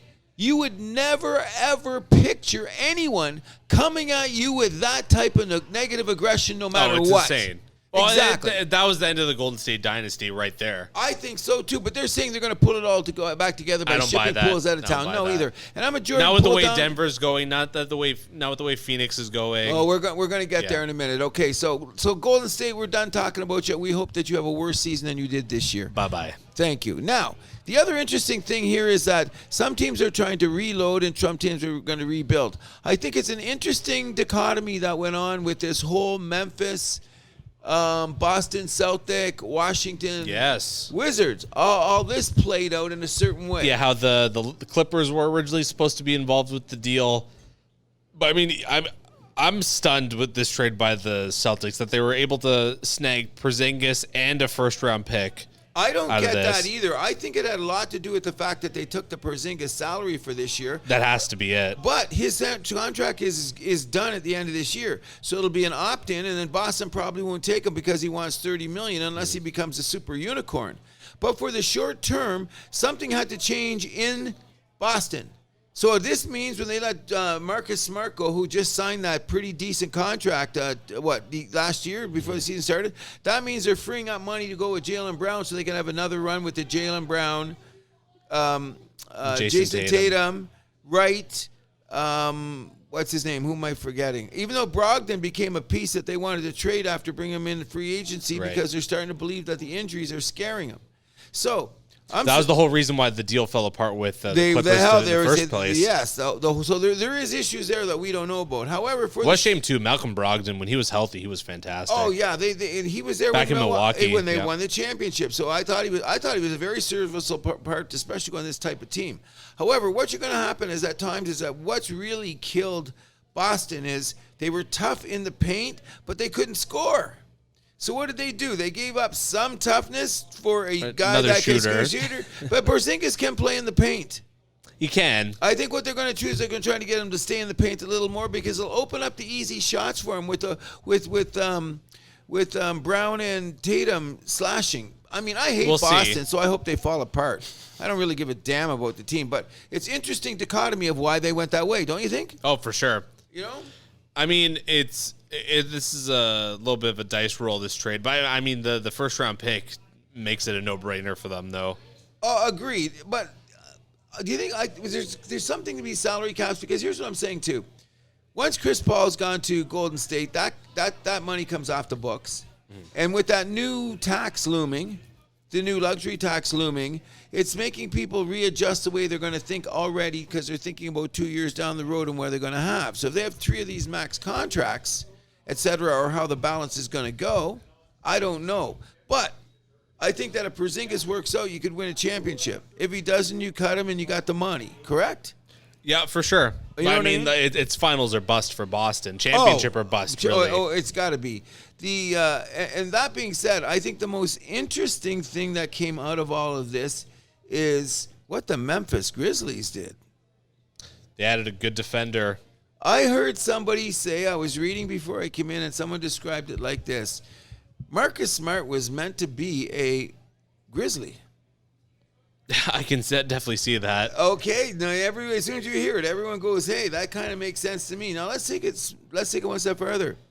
They have Jared Jackson, so that means that the last 2 winners of the Defensive Player of the Year are now on Memphis, who are known as their solid team. Now, there's a question about Desmond Bane. Was he going to be in a deal, or is he going to go out of town and stuff? Because I think if they let Desmond Bane go, that's going to be addition by subtraction, whatever that expression is going to be, because Desmond Bane is a better shooter than Marcus Smart's ever going to be.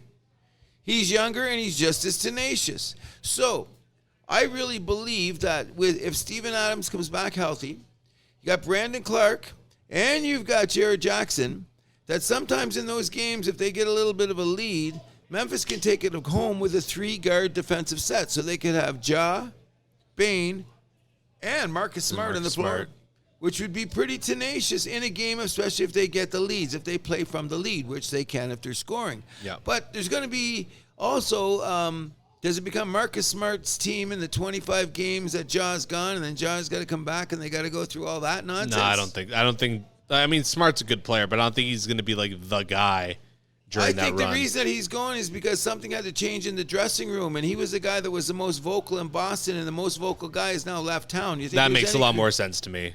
Yeah. You know what but I mean? Locker room leader and on-court leader are 2 very different things. They got to spill over at times, don't you think? I agree. He's going to take some big shots, but I don't think he's going to be like the guy. I don't know. No, he's not going to be the guy, but I'm saying that. Even during that time. Okay, so Marcus Smart's probably one day going to be a coach. Okay, even with his zany hair and all that. But one thing that, and me. Are we going to get like dark blue hair now? Oh, definitely. He's got to do something. You know what I mean? But one of the things is that his ability to pass and his ability to play defense and his ability to call the stuff that he calls out on the court, I think that's going to make them tighten up. It's an upgrade over Dylan Brooks, my Canadian boy. Yeah. Even though I have to say it, but if they lose Desmond Bane, all bets are off on where this Memphis team's going, because that Western Conference in the NBA next year is going to be a dogfight when you look at the teams that's going to go there. Now, I have an interesting point, and I want your opinion on this, okay? They're having a tougher salary cap in the NBA because they're saying that the super teams? They're going to fight the super teams, okay?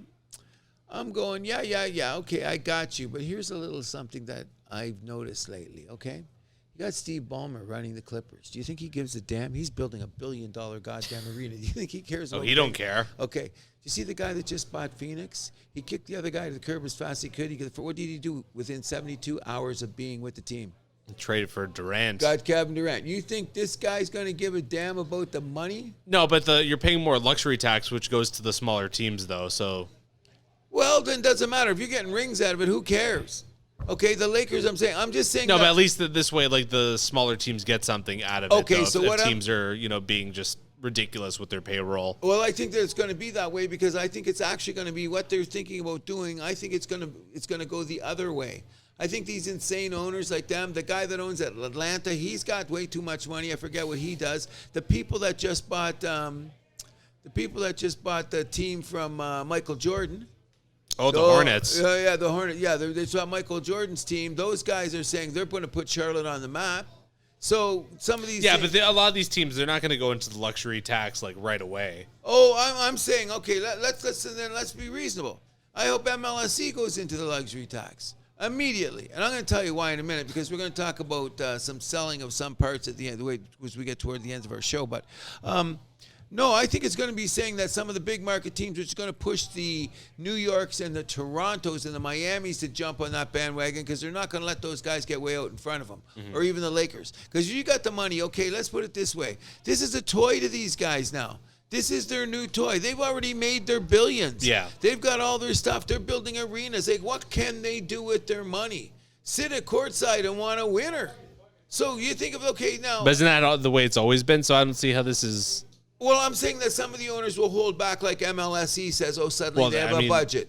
Okay, and they've been doing that. The only year they spent in the luxury was the Kawhi year, right? Okay, but we got the money to do it. That's why I don't understand a big city like Toronto. Okay, but there's being, I don't know. I don't think this What's Raptors being smart team. about it? If you're making money, let's put it this way: if you go to the finals, you know how much money you make. Okay, the but finals there's are going to pay your luxury tax. Well, we can't even make the playoffs. Okay, well, if you're going to make the playoffs and you're going to make the run, then. So that's what I'm saying about being smart. You can't just spend for the sake of spending. Otherwise, you're like the Washington Commanders, you know? Oh no, it's even worse. You're the New York Mets. Okay, you know what I'm saying? Because it's not, or you're the Toronto FC. Or want me to keep on going, because that's what we're going to do a show on. Like, money doesn't change. Money changes everything, good, bad, and ugly. So what I'm saying, it also takes some very astute management to align with the money that you're making, so to speak. But I can see it being a difference. You think Ballmer's going to really care, bro? This guy wants a championship. He's what, 69? Yeah. Okay, so he's not living forever. The owner of the Phoenix Suns has just got a guy. He's had everything. I mean, sure, but for every owner that's going to be like, I don't care, there's going to be an owner that's going to be like, I don't know. San Antonio, Indiana Pacers. I don't know what the Cleveland guy's going to do. He's got more money than money. He could jump on that bandwagon if he really wants, but he's never had the greatest owner. He's always been money. He always had a little tight. Yes, he's always been that way there. So I can't see him being there. I can't see who am I thinking of on the West Coast? New Orleans doesn't have don't have a money base to that. Philadelphia has the money to do it. Philadelphia would make sense. Yeah, you know what I'm saying? Like some of those, like a big American team. Houston's got the money. Yeah, they've got the ownership. They got a everything. little bit to go before they. But they don't. start Yeah, talking but I'm luxury saying tax. exactly, because what they did is they ran off the cliff with the team. Because remember they had that team with Chris Paul and James Harden, and they were right there. They had them down 3-1 and it fell apart. And then all they left town and everything went off the cliff. So, but at the time the money was there, and they were putting out money for luxury tax to keep that team riding because they thought they were going to go for a championship. You know what I mean? Well, we're gonna have to wait and see. Yeah. So I want to ask. So you want to bring up Zion in our meeting? Yes. So you think he's getting traded this offseason, or? To tell you the truth, I thought he was going to be traded last night. I'm actually quite shocked because one of the developments that went Really? You thought he was going to get traded at the draft? 100%. I thought he was going to be gone last night. If we had a show there before, I would have said now. I'm going to look at it this way. Here's what I got it going on. I'm glad you brought that up because there's another set of dominoes that fell in the NBA last night, and I was in the draft. I'm of the belief that this Scoot Henderson guy is going to be a star. Okay, I've seen enough of him, heard enough of him, heard about his work ethic, heard about this guy. I'm starting to believe that this could be like, okay, if you go back a few years and you had to draft all over again. Now, we're not going to say nothing about Wembanyama. That guy's one in a zillion. Yeah, unicorn. The unicorn. But the next two picks after that, they took Brandon Miller from Alabama over Scoot, which means Damian Lillard's got Scoot in Portland. How's that going to work? In this respect, they both play the same style of ball. How are they going to learn to handle the ball? Is it going to be Lillard's time to leave town and they have a complete rebuild in Portland? Because I think Scoot is going to be like a team, like you're going to ride your... Yeah. On one day, he's going to be a guy. One of those guys. I mean, but I think it's going to be more so, especially this year, that Scoot's going to be like the understudy. He's going to be there with like the second team. I don't think he's going to start many games. I could be wrong. Oh, okay. Okay, I'm not going to argue with that. I'm going to argue it from this perspective. Damian Lillard is now 32. Yeah. Going on 33. By Christmas, he'll be 33. This guy's one of my favorite players in the league. I like his game. I like the fact that he was dedicated to the Portland Trail Blazers. Loyal to a fault. Oh, to a fault. Now it's going to be, do you want to be a Charles Barkley? No shame in being a Charles Barkley. Okay, but even Barkley admitted he tried to make a little move toward the end to see if he could get that elusive ring, which he didn't get. Yeah, signing in Houston. We all know, yeah. Yes, okay, we know that was a disaster in the making. But let's put it this way. There's going to be teams around the league that Damon could jump on him. One's called the Toronto Raptors, because I really thought that what's going to happen is I thought that Siakam was going to maybe be the two things I thought last night. I'm glad you brought up Siakam. I thought the two things I thought Siakam might be going there, but I heard Siakam's crying now. He wants to stay in town. Yeah. Okay. He's saying he's not going to sign an extension with a team that trades for him. That's heavy duty, man. Because going to come right back to Toronto.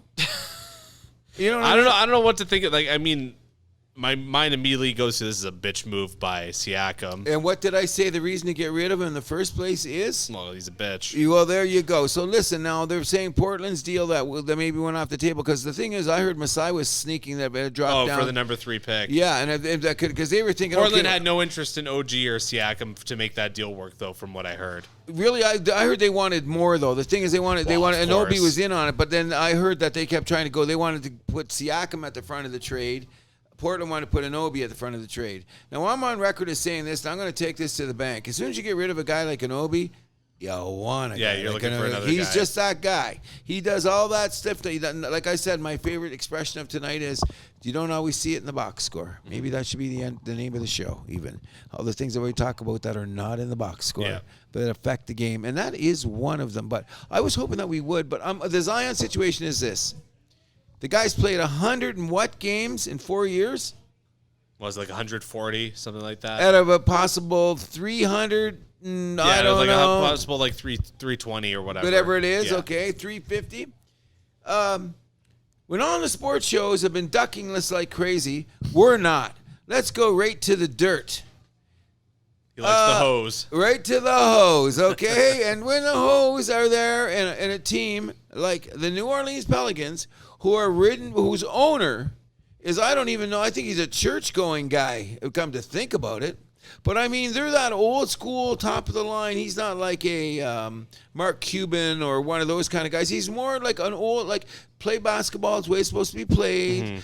Mm-hmm. Town on a Saturday, church on a Sunday. Word around the campfire is Charlotte's going no. And this girl's already saying she's going to release a sex tape to embarrass the New Orleans Pelicans because we don't need a man like this in New Orleans. What? There's not another guy in New Orleans that has 3 girlfriends? Now, I mean, come on. The irony here is this woman's also embarrassing herself, but hugely. And what's her profession, by the way? She's like an OnlyFans, or I don't need. I can't. This She's drama's a porn like star. Yeah. Okay, whatever you want to call her, urban ballet specialist, whatever you want to say. Well, and Zion knocked up a porn star too, right? Exactly. He has a type, is what we're saying. In any event, I think it's really a drag. I mean, it's great for thing because my wife watches TMZ, and I can't stand that she even puts that show on. Zion made TMZ. So when you're the New Orleans when Pelicans, athletes make TMZ, it's never a good thing. There you go. So what are you going to do with this guy now? He's due to sign a max contract. Okay, this is after this year. He's eligible to sign a max contract. Are you signing Zion Williamson for a max contract right now? He might have a 3rd baby mama by Christmas. You know what I mean? And you know what? Zion, you're just going to say, Zion, listen. Your personal life is your personal life, and I think that on all the sports shows I watch, a number of them, I know that Tony Kornheiser is ready to bust out my 3rd reference to him about saying, come on, people, what do we got here? Come on, people, what do you got here? That's his way of saying is like, okay, we're not spilling the dirt, but the dirt's the reason we're not. There's 2 things. It's either the dirt or the money.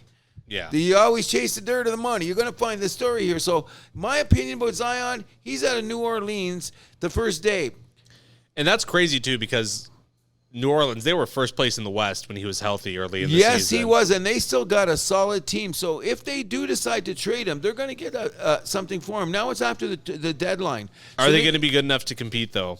Oh, no, they were solid this year. They could have used another player. Remember, they were close. Yeah. They won the first play-in game, lost the second one. Okay, so they can be competitive. So if they do trade him, what are they going to get? They're going to want assets. No, they lost the first. They lost their play-in games. They didn't, yeah, but they won one, lost the other.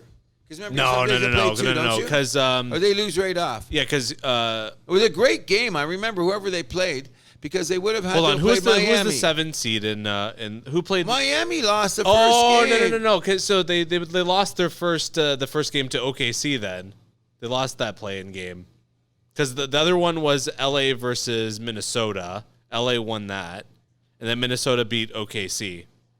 Is New Orleans on the West? Yeah. I thought they were on the East. No, they're West. So Memphis is on the West too, right? Yeah. Oh yeah, you're right. So that's how it went there. But anyway, I think that New Orleans still that kind of screwed up at the end, because when you have a component that large on your team that helps that much and you take it out, of course the engine's not going to run as good. We know that. But I'm saying Zion's going out of town. What are the possible landing spots for this guy? Everywhere? Why limit it at one or two? I heard a couple basketball guys who are very, very, and that's when you got done PVR, you just it's go just all about forward. who's got the cap space. I feel like I think that somebody would pay a little tax to get him in the strike. This guy could be a generational player. I don't think he will be, because I think the wear and tear on his knees. Yeah.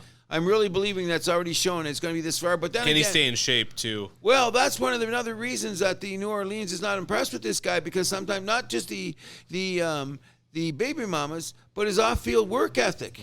Like, you know what I mean? Sometimes he misses the freaking rehab, but he doesn't misses the KFC. You know what I mean? Yeah. So that never balances his way out. So it's going to be an interesting way to go, because I still think that Zion could be. He's great to watch. He's good for the game. You know what I mean? Can we get rid of the dirt? And hope we never have to bring it up again. And I hope he has 7 girlfriends. It doesn't matter to me. If he win in championships, who cares? All the stuff that's gone on. Well, it becomes a problem when it's a distraction. And that's exactly what it is. You know what it is? But I'm going to let you, before the show, we're winding down here really quickly. Yes. But there's one thing I'm going to let you lead with this here, and that's what we said on The House That Happens. We're going to keep everybody informed on a sport that everybody doesn't pay attention to as much as they can, and I'm extremely new to the table. I'm almost like what it's you would growing. call but yes, it is. But my rookie thing is, and we have to bring up what has going on in Formula One in the last 3 races with the Red Bull team and Mr. Max Verstappen. Yeah, so not only did Max win the last 3 races, he led every lap. That's. I wish all the time when I knew we were going to talk about this, I was trying to find an analogy in another sport to talk about how we can compare this dominance. This is like winning 18-0 in baseball. I don't know. This is like this because you have. This is like winning 10. This is like sweeping a series in baseball, winning all 3 games 10-0. Okay, Yeah. I'll like that. Okay, so here's what fascinates me. 18 months ago, or more, just over a year ago, someone would have said a bunch of guys won a bunch of laps. I would have said, yeah, okay. Kind of like I talk about the MLSE. You know what I'm saying? I mean about the MLS, okay? But now when I see like the actual, and let me tell you one thing. People are, they drive around in circles, right? Yeah. Or they drive around on a track, right? You get in that car, and you get up to about 300 clicks, and you tell me what you're going to do in that car. I guarantee if you turned off all the assists on the video game, you'd still have trouble. I'm telling you, and not only that, let's get this much. Which people really have forgotten about this, he maintained his composure because my buddy was up there. A lot of people didn't go to the qualifying because the weather was so bad, remember? Oh, yeah. The weather was rain, atrocious. The track was slippery, and he still came out with what? His freaking pole position.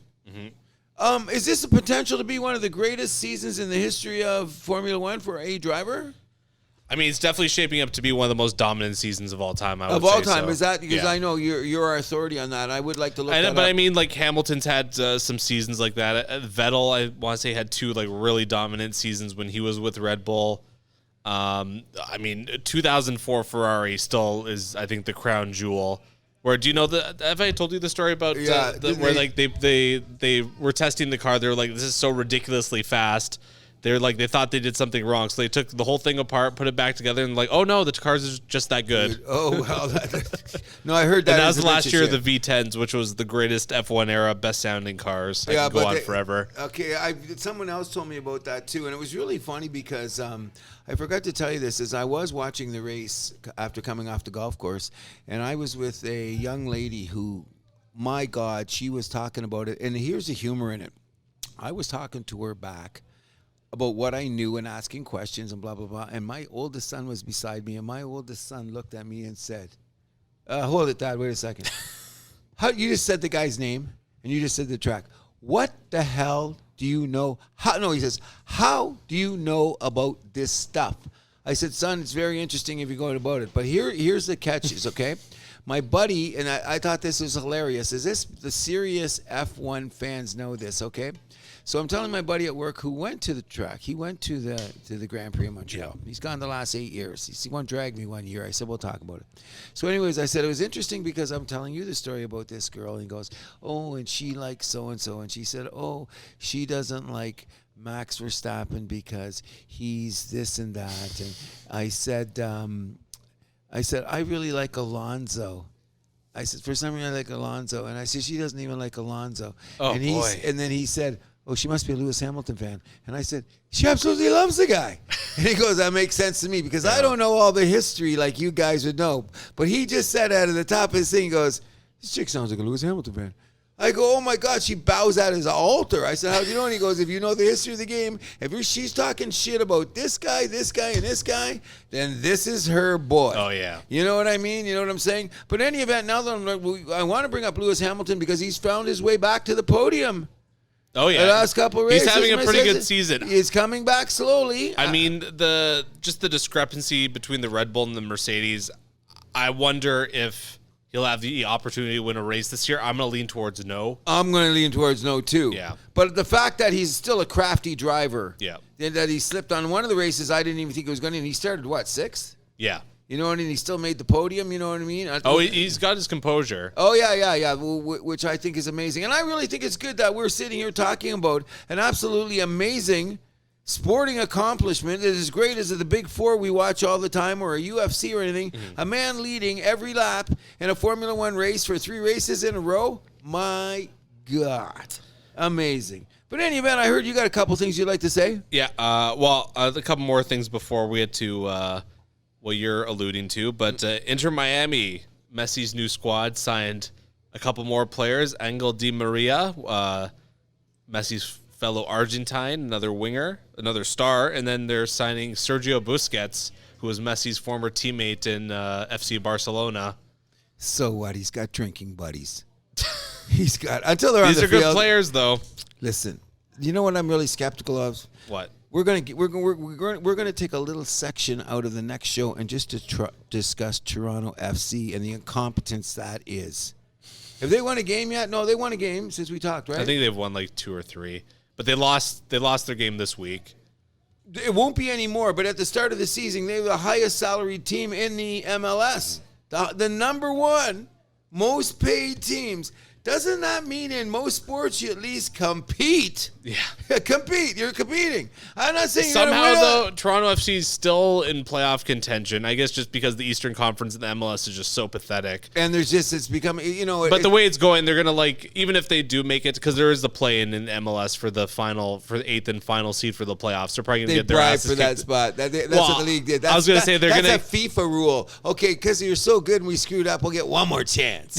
Okay, it's not even a FIFA thing. This is a North American thing. It's horrible. Completely. When I hear shit like this is like the play-in. Yeah. In the NBA, I'm still not. I think that's the way to go though with the sports. You want the drama. Oh yeah, the drama. But before I let you say anything else, we should say this, which we would be.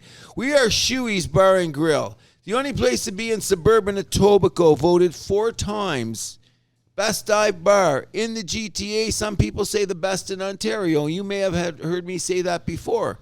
But now they have reached the status of being one of the number 1 tailgate party bars for the only championship team in the GTA. Congratulations on your opening season beatdown of the dreaded Hamilton Tiger Cats. Congratulations, Argos. I got to look at those replica rings that they got. Those are pretty nice. Uniforms were horrible. Did you see those uniforms? Was the baby blues they were wearing? Oh, my God. Come on. Stop with that baby blue shit. Speaking of MLSE, Larry Tannenbaum is going to be selling his share. I want to ask you a question. Is that pushing out the old school? Or is he just cashing in now? I think Larry's what? He's late 70s, isn't he? Yeah, he's getting up there. I say it's pushing him out. He's one of those guys that he's like a Stavros or a Ballard. They want that job till they die. But he doesn't have the clout he used to. Here's the telltale sign. He wanted to keep Dubas. He put a contract on the table, remember? Yeah. And what happened? The wigs upstairs said, "Oh, man, get out of the way." Larry, we love you. I think he's great for the city of Toronto and all of his dedicated. Who was the one they handed the trophy to when the Raptors won the championship? NTFC, he was the first one. And who were the one they first home to? We don't have that guy in the city no more. Who's going to be for the other teams? Because we're just going to be a corporate entity that will never be transparent about the money. And as long as we keep showing up at their goddamn arenas, maybe we're never going to win. So Toronto FC, get your shit together. MLSE, get your shit. Can we just sell to like $1 billion, or let's just have like one face instead of these corporate faceless entities? What, us Saudis? Maybe if the NHL gets rid of their salary cap, we can discuss that. But one thing I have to address is the outrage, especially we're seeing on Twitter right now over the NHL banning teams from wearing different uniforms in their pregame warm-up. No more hockey fights cancer, military night, or indigenous jerseys, but let's be real. This is all about the pride jerseys that there's this outrage about, right? 100%. 100%. There's something inherently homophobic about male sports in North America. Let's be real. I'm not going to deny that. I'm not going to deny it. There's also this weird homoerotic tinge. You know, you think of like the locker rooms and the showers. I don't know if the homophobia comes from there, the shame, or what. I wasn't a jock. I'm not going to speculate on that. I'm not going to break that down. 100%. But if you think I'm off base here, some of the most homophobic things you'll hear are on the ice rink. 100%. 100%. I'm a libertarian. If you're gay, great. Live your best life. I don't care. However, if you don't like gay people, there's nothing you can do or I can do to change that. Correct? I agree. Which is unfortunate. It is unfortunate, but frankly, it's just not worth getting angry over the things you have no control over. However, I think James Reimer and Eric and Mark Stahl are cowards for hiding behind their religion when deciding not to wear the pride uniforms, but I still believe they should have that choice. Yep. Maybe the NHL screwed up by not giving the players the choice, but the decision has been made, and we, the fans, can't change that. Mm-hmm. If you really are outraged and want to send a message to the league that you don't like this decision, there's one thing you can do. Stop watching. 100%. Very good point. I'm not calling for a boycott. Nope. But if you claim to be this ally and you want to stand up against oppression, stop watching. Mm-hmm. Do you really think the NHL or anyone in this world cares about you or your 15 seconds of outrage? No. Nope. You know why? Because you're coming right back, your $250 a year for your NHL Live or your cable package or whatever it costs to gain access. On October 12th, when the Maple Leafs open the season in Montreal, you'll be there. 100%. In late April, when the Stanley Cup playoffs start, you'll be there. And guess what? You'll be there in a week's time when free agency opens. Mm-hmm. If you're going to stand on your soapbox and act all high and mighty, note the very thing you're going back to is just full of the thing you claim is intolerable. 100%. Very, very well said.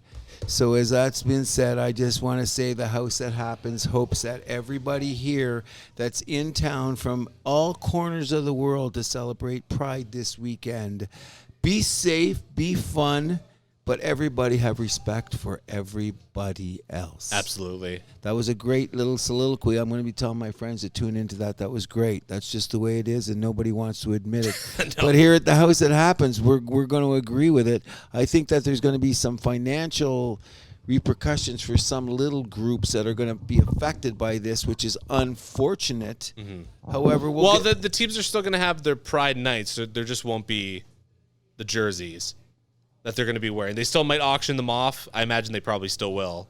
You know, in my lifetime, I thought this would be normal by now. I really did. I think that there's a lot of weird pendulum swinging, and I don't want to go there because I come from a house where equal is equal. I was fortunate enough of just to sign it really quickly where my mom was white as snow, my dad was black as night, and when they started doing this was in the early 60s when it wasn't a fad. So I grew up in a household where equality and tolerance and respect were on the table every day. And I thought it was very eloquent that the way you ended the show to do that. So I'm going to shut up and let everybody remember that, because it was really, really cool. And as I said, have a good time, everybody in the Pride world this weekend. And if you're not, please enjoy the weekend anyway. Summer is upon us. Is there anything else like you get shout out about? No, I think you said there perfectly. Just stay safe and be happy, people. And as I go, I hope I see a regular combination playing second base and shortstop for the Toronto Blue Jays before it's too late. I just wanted to let you know, hi, my name is Cruz. And I'm Andrew Milani. And this is the house that happens, where we keep the vibe alive.